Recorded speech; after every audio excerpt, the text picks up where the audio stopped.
জগৎ বলে, ও আইয়ুব নবী, আপনি এত ধৈর্য ধরে আছেন, সহ্য করছেন কেন? বল, রবকে খুশি করার জন্য, রবকে খুশি করার জন্য, রবকে খুশি করার জন্য। সুবহানাল্লাহ, সুবহানাল্লাহ, সুবহানাল্লাহ। ইব্রাহিম নবী পরিবার ছেড়ে চলে আসলেন, বলে যে রবকে খুশি করতে চাই।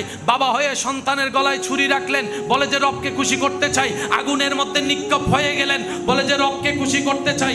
ঈসা পয়গম্বর আপনদের শত্রুতামির শিকার হয়েছেন, বলে যে রবকে খুশি করতে চাই। হযরত ইউসুফ আলাইহিস সালাম জেলখানায় বন্দী হয়ে আছেন, বলে যে রবকে খুশি করতে চাই, রবকে খুশি করতে চাই, রবকে খুশি করতে চাই। নূহ আলাইহিস সালাম প্লাবনের মধ্যে পড়ে আছেন, ধৈর্য ধরে অপেক্ষা করছেন, বলে যে রবকে খুশি করতে চাই। আসমানে বলে রবকে খুশি করতে চাই, জমিন বলে রবকে খুশি করতে চাই, জান্নাত বলে রবকে খুশি করতে চাই।